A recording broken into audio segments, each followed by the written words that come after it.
রাজধানী বিমানবন্দর এলাকায় হযরত শাহজালাল আন্তর্জাতিক বিমানবন্দরের 3rd টার্মিনালের সীমানা প্রাচীর ভেঙে সিভিল এভিয়েশনের প্রকৌশলী মাইদুল ইসলাম নিহত হওয়ার ঘটনায় গ্রেফতার বাস চালক মোহাম্মদ হাসান মাহমুদ হিমেলের যথাযথ লাইসেন্স ছিল না। এছাড়া রায়দা পরিবহনের বাসটির ফিটনেস সংক্রান্ত কাগজপত্র ছিল না। শনিবার বিকেলে রাজধানীর উত্তরায় র্যাব 1 কার্যালয়ে আয়োজিত এক সংবাদ সম্মেলনে এই তথ্য জানান র্যাব 1-এর উপ অধিনায়ক মেজর মোহাম্মদ মাসুদ হায়দার। গত 19 এপ্রিল 2024 তারিখ শুক্রবার সকাল আনুমানিক 10 ঘটিকার সময় রাজধানীর বিমানবন্দর থানাধীন এলিভেটেড এক্সপ্রেসওয়ের সামনে হযরত শাহজালাল আন্তর্জাতিক বিমানবন্দরের 3rd টার্মিনালের নির্মাণাধীন অস্থায়ী বাউন্ডারি ভেঙে রায়দা পরিবহন একটি বাস দুর্ঘটনা ঘটায়।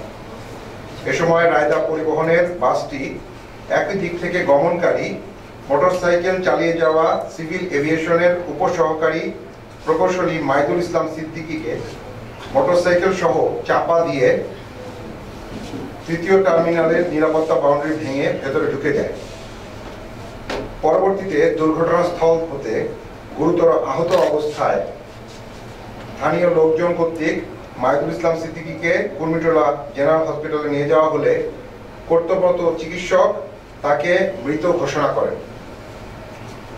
নৃশংসভাবে হত্যাকারী ঘাতক বাস ড্রাইভার মাহমুদ হাসান এবং বাসের জনৈক হেল্পার ঘটনাস্থল থেকে পালিয়ে যায়।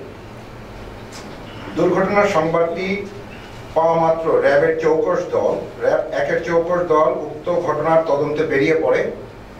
উক্ত নৃশংস হত্যাকাণ্ডটি এলাকায় ব্যাপক চাঞ্চল্যের সৃষ্টি করে এবং বিভিন্ন সংবাদ মাধ্যম ও প্রিন্ট ইলেকট্রনিক মিডিয়াতে গুরুত্বের সাথে প্রচারিত হয়। পরবর্তীতে এই হত্যাকাণ্ডের আসামিদের আইনের আওতায় আনার জন্য র্যাব 1 এর আভিযানিক দল ছায়া তদন্ত শুরু করে এবং আসামিদের গ্রেপ্তারের জন্য গোয়েন্দা নজরদারি বৃদ্ধি করে। এরই ধারাবাহিকতায় অদ্য 20 এপ্রিল ভোর আনুমানিক 5 ঘটিকায় র্যাব 1 এবং র্যাব 8 এর অভিযানিক দল গোপন সংবাদের ভিত্তিতে জানতে পারে যে উক্ত ঘটনার ঘাতক ড্রাইভার হাসান মাহমুদ হিমেল বরিশাল জেলার হিজলা থানাধীন হরিনাথপুর এলাকায় আত্মগোপনে আছে।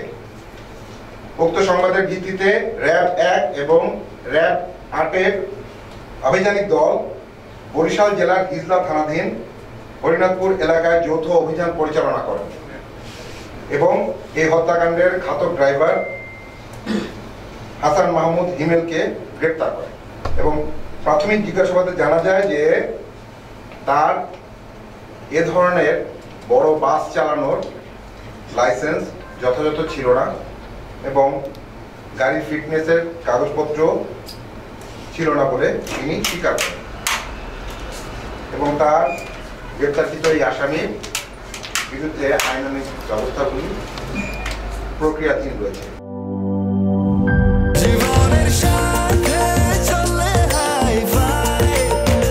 স্বাস্থ্যকর অল টাইম ফ্যামিলি কেক, সব সময় অল টাইম হেলদি লাইফ।